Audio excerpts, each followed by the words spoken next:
Well, welcome everybody to the very first episode ever of the Florida Panthers Insider Podcast, powered by Floridahockeynow and the insights of the veteran writer, the big man himself, George Richards, is here. And this is going to be, I'll let George, talk about himself in a moment, but this is going to be a weekly podcast on the Florida Hockey Now network where George gets to share all of his opinions, big and small, on the world of Florida Panthers. George, how you doing, buddy? Hey, Josh, what's going on? Welcome back. I mean, you say this is our first episode, but you might forget back during the COVID days, we did 8 of these. And then you did, and then I don't know, I didn't do them anymore, but well, we did. In fact, what's really it was a weird time, Josh. It was a weird time. Yeah, I've heard for a lot of people. It's funny. I was listening back to a show that we did right at the pandemic beginning time, bubble time. And we were, the very last show that we had, we were interviewing Bill Zito. Yep. And he had just become the general manager of the Florida Panthers. A couple things have happened since then, George. Yeah, and we're going to get Bill Zito on here. Bill Zito's very excited to join our podcast, but we figured with everything going on right now, the teams up north in Central Florida, we just kind of do this maybe dry run, I guess, on episode number 1. We're going to call this maybe episode 1, and then we do 1A with Bill Zito. But Bill Zito is going to join us. But yeah, no, quite a bit has happened. I mean, I listened back to that last episode as well. And yeah, hard to believe, right? Because that, I believe we taped that episode with Bill and Brian Hedger of the Columbus Dispatch and Aaron Portzline of the Athletic. Bill Zito had just taken the job. And so he was talking about sleepless nights and all this stuff. And lo and behold, 2 weeks later, he makes his first trade. Then he has his first draft. So you get Patrick Hornquist in town. You get Anton Lundell. And the ball's rolling for the Florida Panthers. And here we are 5 years later. And, they've been to the Stanley Cup final 3 times and have actually won the thing twice. So, it's been a wild ride, Josh. It really has. And again, Bill Zito is going to join us, maybe not only just one time. He might be a frequent guest on the program. So this is great. So welcome to the new podcast, the Florida Panthers Insider.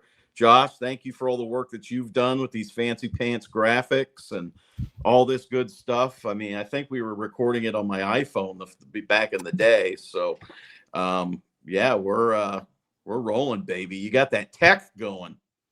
Yeah, well, it's fun because it's a relationship that you and I have had for a long time. Back when I used to write for the Rat Trick and then Panther Parkway, used to have a podcast with Frank Rikas, and then you and I got to know each other a little bit in the press box, and we've maintained that friendship over the years. And it's interesting because since we have done the podcast back in COVID, I feel like I've been kind of the outsider, and you've been kind of the you've always been the insider. And so now I think it's going to be really fun to get together every week and me throw some questions that I know the fans have for somebody who's in the room all the time. In fact, just last week, you and I got together and we were able to spend an afternoon hanging out with this guy. Pretty cool dude. I don't know if you guys have seen the Stanley Cups. Pretty cool. Panther on there a couple times. George is rocking the Vero Beach Dodgers look there. I enjoy that. Go Dodgers. They're playing the Cincinnati Reds tonight. But shout out to Casey's and Vero Beach for having us. What a great place. If you're ever in the Vero Beach area, check out Casey's for a burger or a dog. Old school we got to eat their fries. Their fries are so good. We got to eat their fries. Yeah, they actually filled the cup with French fries. So, and then the guys, the handlers of the cup were like, "Yeah, it doesn't even faze them anymore with all the stuff." French fries. No ketchup though. You can't put ketchup in the Stanley Cup. That's what they told us. You learn something new. You learn something new every day. I did not know that. No ketchup. Okay, so no ketchup. Crazy. But we had a good time and talked about just what we want this show to be. And that's what we want it to be, right? I'm going to tee some stuff up for you. You're going to share your thoughts. We're going to get some insider video. We're going to see stuff from the press conferences where you're asking the questions. Players are giving the answers. And then we're going to try to have guests. We're going to try to have, like you mentioned earlier, the general manager, Bill Zito. We're going to have. We're going to have a guest every week. Just this week, everything was in flux, and you know what? Like I said, dry run. Let's get number 1A, whatever we're calling it. Let's get this one in the books. This is kind of like a season preview, because the next time we come to you, the Panthers will have already started their season. So, it'll be a good time come next Tuesday. The Florida Panthers open up against the Chicago Blackhawks. I mean, isn't that crazy too? 5 o'clock. 5 o'clock. I know, it's wild. It's kind of crazy because in the East. Yeah, 5 p.m. Eastern. It's kind of crazy because the Florida Panthers, like you mentioned, are starting their season, and this is like the most wonderful time of the year, right? They should write songs about this. Like, everyone's happy, everyone's excited for a fresh season, but the Panthers are walking into this wonderful moment of celebrating their cup and kind of handing the cup back to the NHL at the beginning of the game. With a little bit of sadness, because big news this week, everyone who would care to watch this podcast knows this already, but big news this week, Alexander Barkov hurt in practice, going to be out for a significant amount of time. Now, I was with you that day that we heard that news. What's kind of your thoughts on how this is going to affect the team, how this is going to change the strategy for the Florida Panthers looking for a third Stanley Cup championship? Yeah, it's going to be it's a real huge loss for the Florida Panthers. Is it a mortal wound, or are they able to survive it? I think that's the big story right now, or the big question going into the season, because I was asked by somebody a couple weeks ago, what are the storylines for the Florida Panthers going into this season? And you're like, right now, there really aren't any. I mean, can Tarasov serve as a good backup to Sergei Bobrovsky? Can they get past not having Matthew Tkachuk for a couple months? But I said, there will be storylines as things go along, and lo and behold, we have a major one in Sasha Barkov, and it's going to be very tough for Florida to overcome the loss of Sasha Barkov, just because of all the things he does. You look at the way he has just shut guys down in the postseason. The numbers are amazing. I mean, some of the best players in the NHL have done absolutely nothing against the Florida Panthers in the playoffs. Connor McDavid did some stuff. He's the best player in the NHL. He had his moments, but nothing like what he did prior. Before they played the Panthers in either of the past 2 Stanley Cup finals. You look at Nikita Kucherov, nothing. Austin Matthews, nothing. Artemi Panarin, nothing. And a lot of that's to Sasha Barkov. So the real pain of not having Sasha Barkov, I feel, will be felt in the playoffs. Florida will be able to get through the season. Now, they're playing in a very tight Atlantic division, an improved Atlantic division. I don't think Florida's going to win the Atlantic Division by any stretch, but I do believe Florida will be a playoff team, and then we'll see what happens. But replacing Sasha Barkov, extremely tough to do. He has his fingerprints on every aspect of the game for the Panthers. Well, they're not just giving away those Selke trophies for fun, right? Like, he is one of the best defensive players in the world. He's Mr. Selke right now. So exactly. And they are going to feel the loss there. In fact, let's watch and see what Brad Marchand had to say about losing Alexander Barkov this early in the season. Things on and off the ice. But one of the things that I was really, really impressed about was that when you came in, you didn't feel like one guy led the way. You felt like everyone was very dialed in to what they had to do to buying into the group. They did everything as a unit, and that is very special. You don't see that often where a group is one. You normally have like 1 or 2 guys that kind of lead the way and other guys that follow, and guys that are kind of coming up and trying to lead and want to lead. And then you have a bunch of guys that follow, and that's the complete opposite of this group. And Barkey, when you see him, he just has an aura about him. The way that he takes care of himself and he prepares, and the way he does lead on the ice in practice and stuff like that. It's going to be hard to play. He's the best two-way player in the game. You're not going to be able to replace that guy, but Yeah, collectively as a group, I mean, you just try to all pick up a little piece of that and try a little bit harder, try to fill in where you can. You know, and hopefully as a group you can kind of come together. And it's also the adversity is good for the group. You know, obviously you never want to see a guy go down, but we have multiple guys that have gone down this year and have created holes, and it creates opportunities for other guys. Other guys get to play more. They get to step into a role they haven't had before, and other guys get a look that maybe they wouldn't have had. So it's where opportunities created. You know, 99% of guys, that's how they get in this league, is somebody gets hurt and you get an opportunity and you got to try to seize a spot. So, yeah, that's how it works.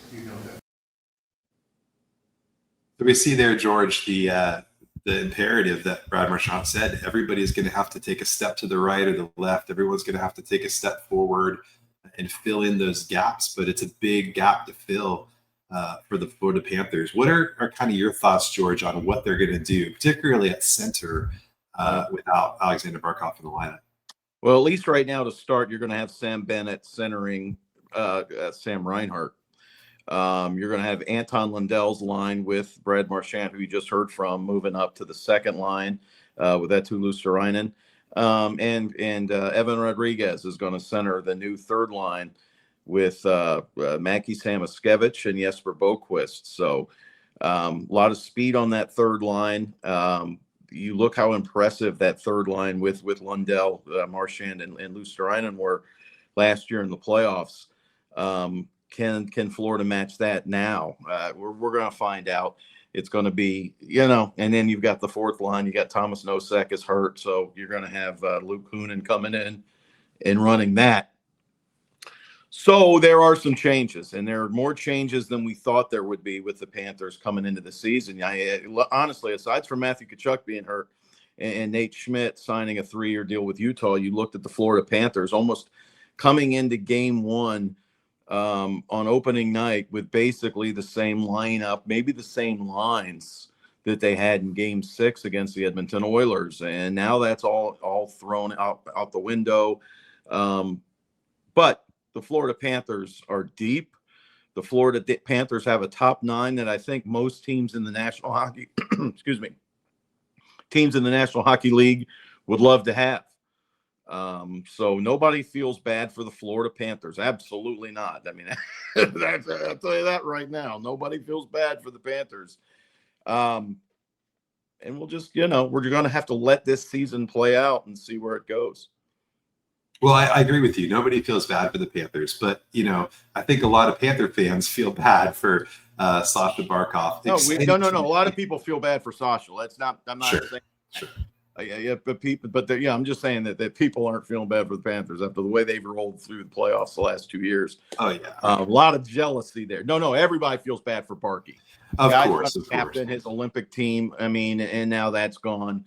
Absolutely. But as far as the Panthers go, nobody's going to take it easy. Oh, you guys didn't have Barkov and Tkachuk. We'll let you win tonight now. Well, Chicago's coming after them game 1. I'll tell you that. Well, one thing that was encouraging today, we saw reports that Sasha Barkov was actually at Miami Heat training camp today. In fact, I got some video here that's courtesy of Will Masano on Twitter. Let's put that up. Oh, that's Brad Marchand. We don't want to look at that. Hey, Brad. We're still learning how this works. Okay, here we go. Let's try this. Yeah. Thanks. I believe you got this from Will Manzo from Channel 10. Will Manzo. Yeah. This looks like the video that I saw on Twitter. Yeah. So there you see Sasha Barkov on the crutches, his right knee in a large brace, basically from, almost from his hip down to his ankle. So, completely stabilized. He had ACL, MCL surgery, a serious surgery for Sasha Barkov for sure. And then, I'm sure you're going to bring this up. Apparently, Eric Spoelstra speaking to the media after, Eric Spoelstra, coach of the Heat, asked about Sasha Barkov, and he goes, he told me he'll be back in 4 to 6 months. Mm-hmm. So I don't know. Anyway, we can talk about that if you'd like. Well, it's going to be interesting because, obviously, he could have just misspoke there, Eric Spoelstra, but There is some Absolutely could ambiguity have. with Absolutely could have. Yes.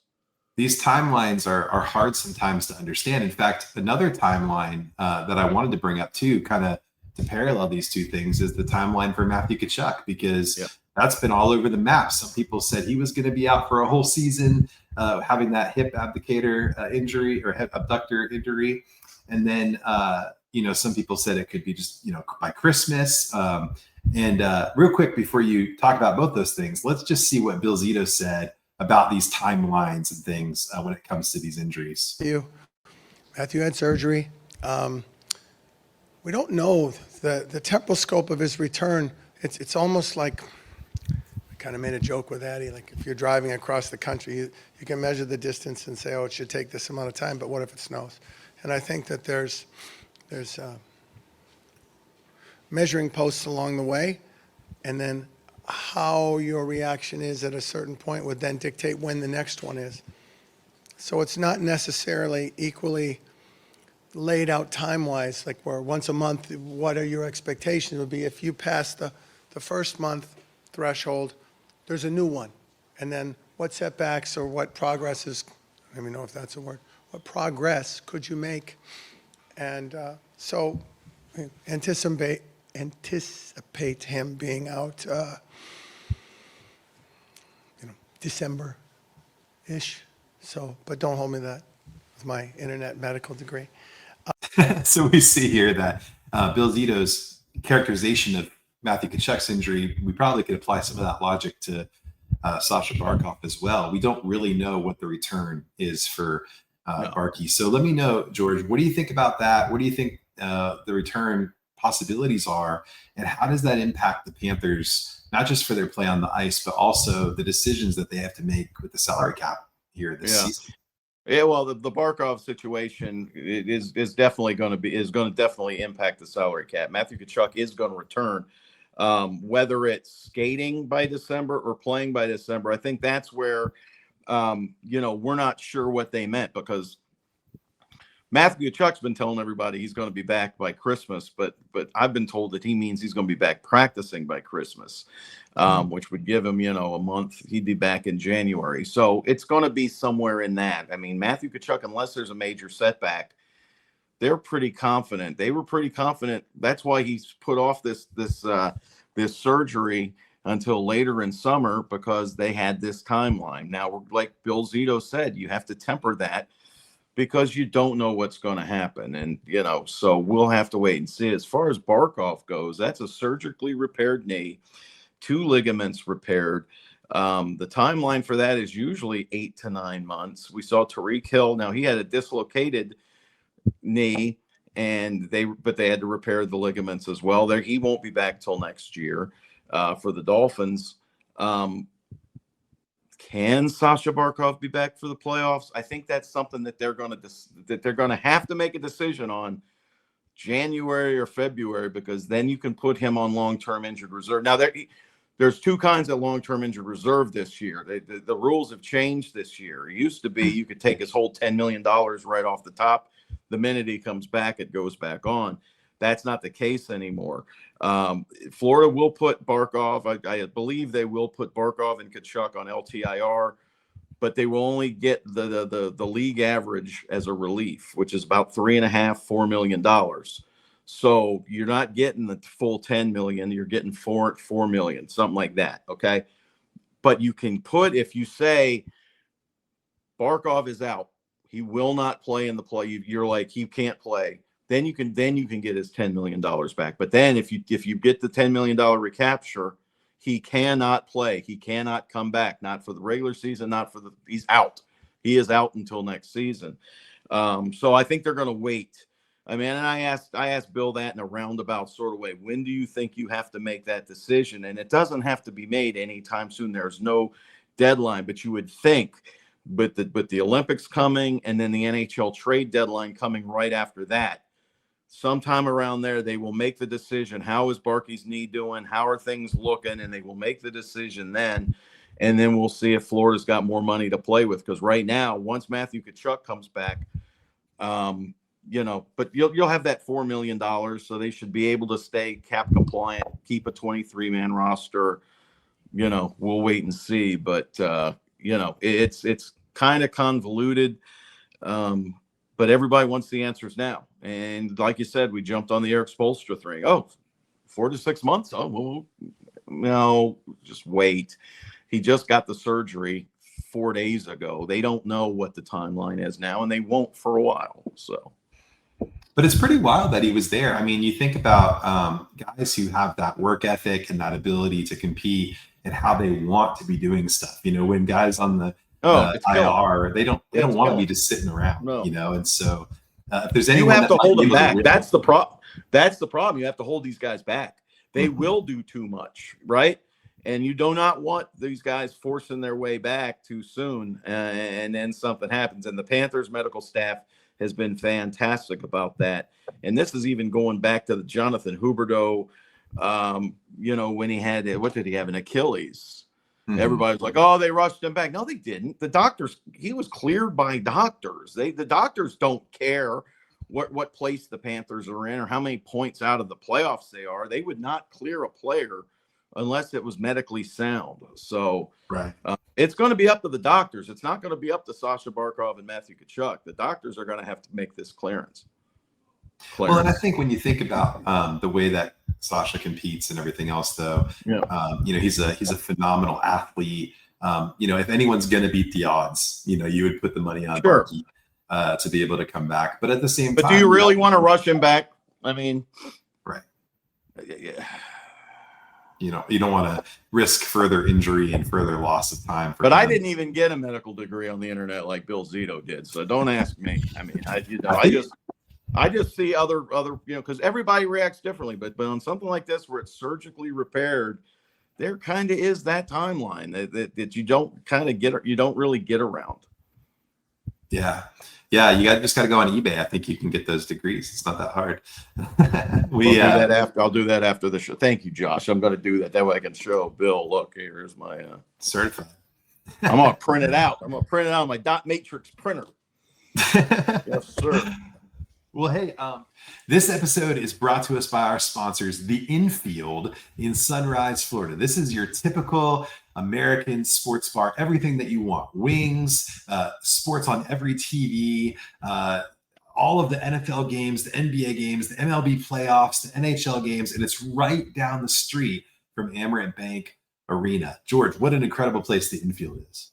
Love The Infield, man. Everybody knows that. I love The Infield. It's about a mile away from the arena, right on Oakland Park Boulevard, just north of Hiatus Road.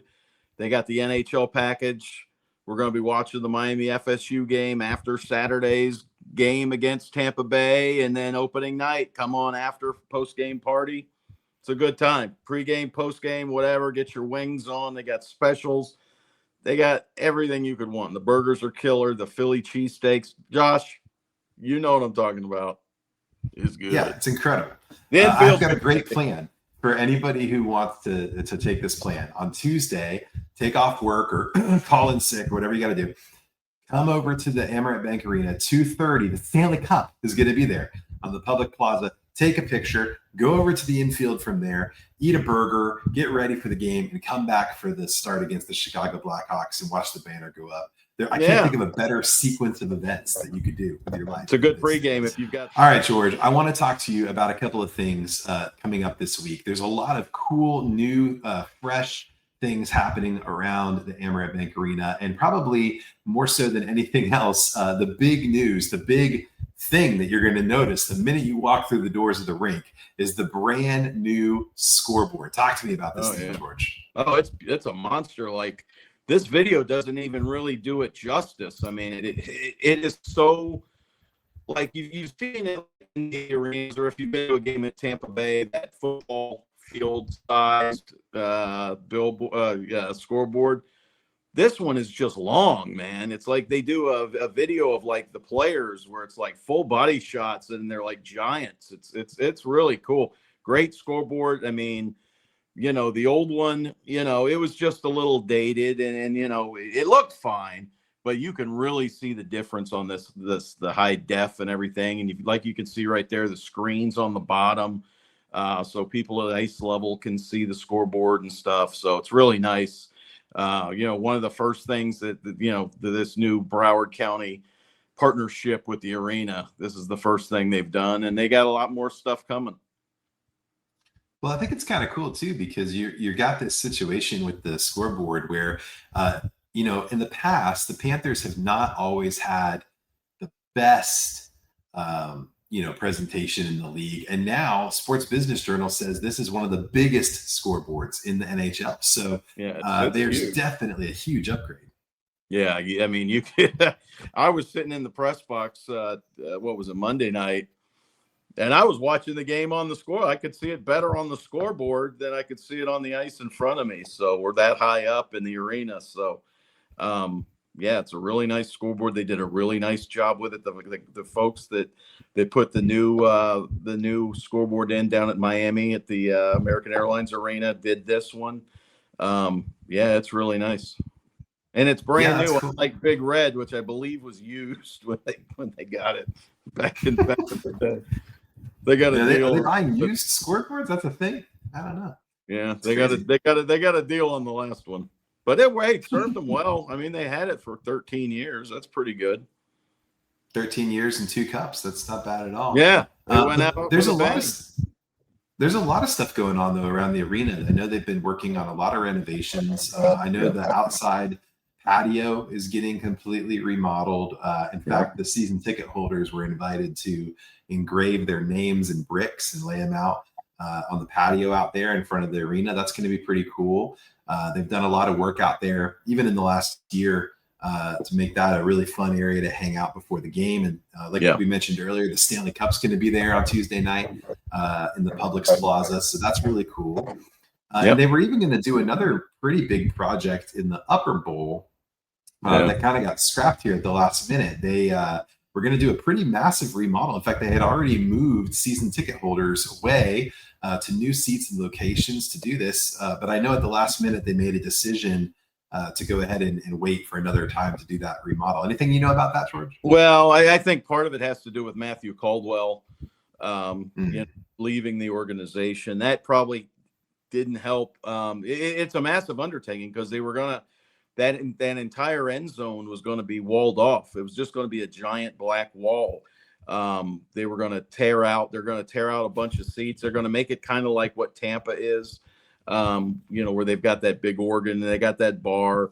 And the thing is, once the ice goes in, they can't do any construction. So they were just going to wall it off and then finish it in the off season. Well, they decided that they weren't going to really get enough work done in the 2 months between the Panthers winning the cup in June and, putting the ice down in September. So they were like, let's just wait another year. Why not? And so there you are. Well, yeah, I mean, it's so pesky, winning Stanley Cups. It's, ruins everything. The short off season, and even it disrupts the construction schedule, right? Well, hey, the other thing I wanted to talk about is as we look forward to this week of opening night, we'll talk more about that in a minute, but we just look forward to this year. Despite the setbacks with Matthew Tkachuk and Sasha Barkov, there's some really cool stuff coming up this year, and probably one of the coolest things, and this is something I got to give you credit, George. This is something you've been harping on for a long time. Why haven't we gotten an outdoor game? Why haven't we gotten one in Miami? Why not? Right? Well, guess what? It's happening, George. It's happening. We're going to get a Winter Classic in Miami this year. What an incredible feat that you have pulled off by asking Gary Bettman day and night, year after year, until he finally relented. I was working Gary Bettman hard, brother. I mean, seriously, when I first brought it up in when they were building this ballpark in Little Havana, 2011, I wrote a column for the Herald on it. And it was laughed at for about 6 or 7 years. Like, you are out of your, I'm like, but if you close the roof, everything I said then is what they're going to do now. You can close the roof for 2 weeks, turn down the air conditioning, build the ice, no problem. Open the roof up for the game. It'll be an outdoor game unless it's raining, and then you can't help it anyway, and the roof will be closed, but it's still going to be a neat deal. It really is going to be a neat deal. And I think it's really cool that the NHL is making this a Florida thing. The Tampa Bay Lightning. Yeah. Now that's going to be iffy because there's no roof. There's no roof at the Buccaneers Stadium. They're building a gigantic warehouse kind of tent thing to build that ice. But once they tear that down, if it rains, you're stuck. That ice is messed up. So anyway, it's a good time. Yeah. January 2nd. It's going to be fantastic. Be there, be square. And I know tickets have been moving like crazy for that. I'm sure it's going to be awesome. They never have I talked to Gary Bettman about that. We're not on first name data. It's just, like, hey there. I think he knows you. They have zero concerns. That's why the tickets are so expensive. They know they're going to sell. Miami is an event town. That's going to be an event. You're going to have the Orange Bowl game on the 1st. You're going to have that game on the 2nd. And then what the cool thing is, the NHL is going to do like a bus tour of the entire state of Florida with hockey artifacts and trophies. And they're going to set up in different towns around the state to kind of sell hockey in Florida. And then you've got like a month. So it's going to be a month-long road trip through the state of Florida until they get to Tampa for the Stadium Series, Lightning and Bruins. I believe that's on February 1st. Yeah, whatever it's basically 1 month. Yeah, it's basically a month. So. Yeah, and they're celebrating basically that Florida is now the state of hockey. I don't care what state of Minnesota hockey says. Florida is the state of hockey. 4 Stanley Cups in 5 years. I mean, come on. The Minnesota people get mad. and Tell Russo shut it.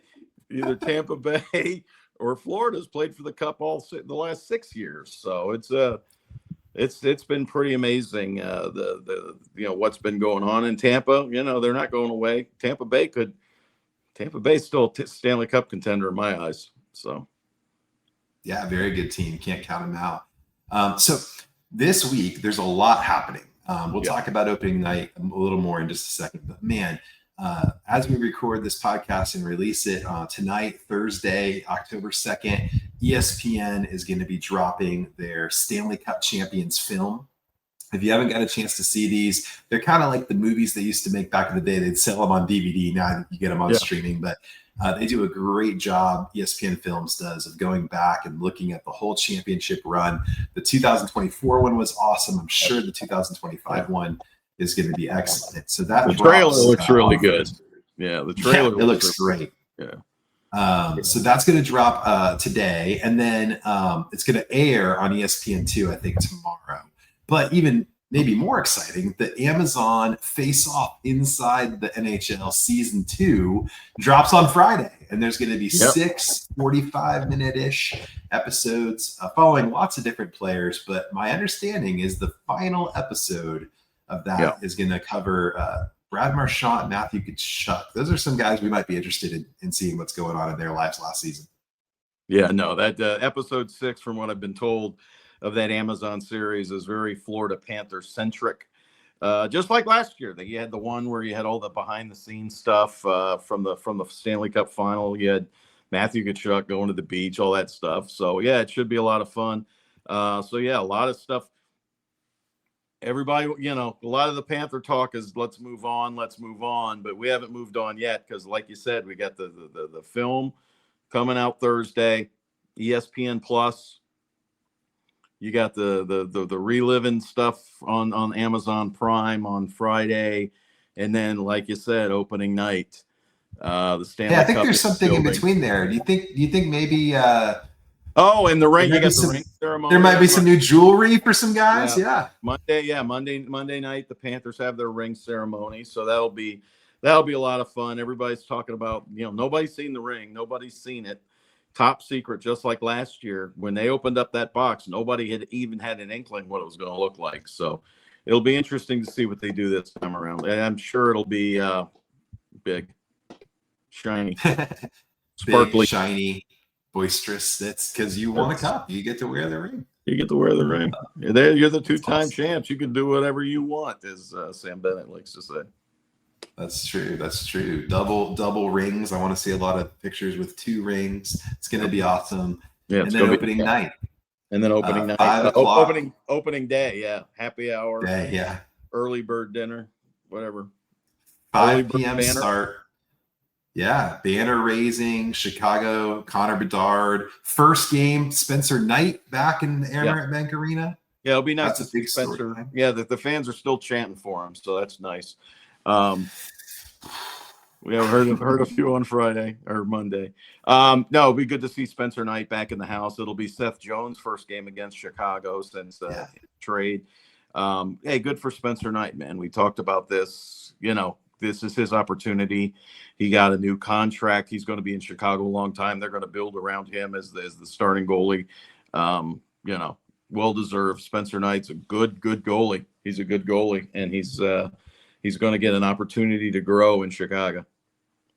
For sure. He's going to, I think, be foreseeably their long-term starter. He just signed an extension with the Blackhawks to fulfill that role. Yeah. So it's going to be a great night of celebrating what's happened. But, from that point on, from the minute that the cup gets handed back to the keepers, it's going to be all about the next season and what the Panthers are able to do. Yeah. I want to check in with you on one thing too, George. Big news in the NHL this week. Kirill Kaprizov signs an 8-year, $136 million contract with the Minnesota Wild with an annual average of $17 million against the cap. The largest contract in NHL history by amount and by cap hit. Is this a situation where Panther fans should be glad to be the state of hockey, but not have the state tax of hockey like Minnesota just had to pay for Kirill Kaprizov? Yeah, but I mean, what's the difference? 16.5 million versus 18. This wasn't a state tax issue. This was a Minnesota Wild had to keep this guy. I mean, he is an elite player in the National Hockey League. The Minnesota Wild could not afford to lose him. And Kirill and his agent knew that, and they got the biggest deal, and it's deserved. I mean, it's going to get eclipsed, right? Connor McDavid's going to get more than that. Somebody else is going to get more than that because the cap is only getting much bigger. They're talking about now, the numbers that we're using for next year's cap may be wrong. It may be even higher than what we're expecting. So the cap is going up exponentially. You look today or yesterday, the new reports of what franchises are worth. The Panthers are worth $1.8 billion now. Okay. All right. Right. You're going to get $2 billion for expansion teams. The cap's going up. The cap is going up. And listen, luckily for the Panthers, all their big guns are signed. I mean, Sergei Bobrovsky is still out there. He needs a contract. Nico Mikkola has a contract that he needs, but none of these, we're not talking about this kind of money. But that's all the Panthers have to do is get a couple of their guys signed. And they're going to have plenty of money, not this year, but next. Well, and that's what I think. I made the joke about state tax because that's the thing that's always said. But the reality is that the Panthers have done an incredible job of locking up these guys at reasonable cap hits. I think the stat is no team has ever won the Stanley Cup with a player making more than 10 million. Bob and Barkov making 10, but more than 10. No team has ever done it because you need to be able to spread out salary, and that's exactly what the Panthers have done. And now you're getting guys to take even deep discounts like Aaron Ekblad, Brad Marchand to stay. And it just shows what great winning culture the Florida Panthers have. And the future is bright. I mean, as contracts are rising, like you mentioned, all of the pillars of the Florida Panthers are locked in at reasonable contracts. And so I do think it's good for Panther fans to look and go, man, that could have been us if things didn't swing the right way. Maybe we're trying to give a player $17 million this season to try to make the second round. But fortunately for us, Bill Zito has done a great job with the cap for this team. Yeah, and he's made guys are happy, right? I mean, the guys are very happy here. They signed the deals that they've signed. They're able to keep their friends together. I think that's the biggest thing that you can take away from this is not everybody can make $10 million, and they understand that. They understand that, hey, if I want to keep my buddy here, I got to take a little bit less, not much less, but less. And let's not forget, the Panthers did spread out a lot of those contracts. So you look at some of the numbers. Brad Marchand got paid by the Florida Panthers. He got paid. Aaron Ekblad got an 8-year deal. he got paid, even though it's at a lower AAV than what he could have made, say, in Detroit. When you spread out, when you get the years and all that together, he's happy. He's happy. He's staying here. It's a fair deal for him. It's a fair deal for the Panthers. And it really is a masterclass in working the salary cap this day and age. They've done a terrific job. We've seen other teams lose players because they just couldn't keep them. Florida's lost players, but that's only because these guys that they had became better and they outpriced themselves. Nate Schmidt, Oliver Ekman-Larsson, Anthony Stolars. I mean, guys have just played so well here. They've been able to turn that into bigger money elsewhere, and good for them. God bless them. Well, hey, this has been fun getting our little season preview here. George, make sure if you're watching or listening to this podcast that you subscribe, whether you subscribe to the Florida Hockey Now YouTube or you subscribe to the podcatcher of your choice. We'd love to have your subscription. Every Thursday, the plan is right now, unless there's a Wednesday game, every Thursday we'll drop a new episode of this show, the Florida Panther Insider. And so you can be a part of the ride. We're going to have some great guests. We're already making plans. We mentioned them at the top of the show a little bit, got the cat out of the bag, but we're going to have some great guests here in the future. And this is the only place that you can hear every week from the illustrious George Richards of Florida Hockey Now. So make sure you also subscribe to the website, Florida Hockey Now. You'll get it in your email. You'll get it on the website. All the articles that George writes. He's the best in the business, and I say that with no bias whatsoever. He really is. We've got Twitters that you can follow for both of us, at George Richards for George and at Josh Loves Hockey for me. We'd love to have your viewership on our tweets and our musings about the Panthers and everything else that we talk about. And just continue to come back each week, YouTube, Apple Podcasts, Spotify, and be part of this community. You're not going to get this content anywhere else other than here at the Florida Panther. Where else are you going to see the Goodyear blimp? Where else? Nowhere. Exactly. You got a Goodyear blimp on your screen. No, you're not going to find that. Not. We're not even sponsored. Not in modern day. Yeah, that's right. I don't even have Goodyears on my car right now. That's okay. We'll talk to the good folks at Goodyear. All right, Panthers Nation. We'll see you soon. Have a great night. Good night, everybody.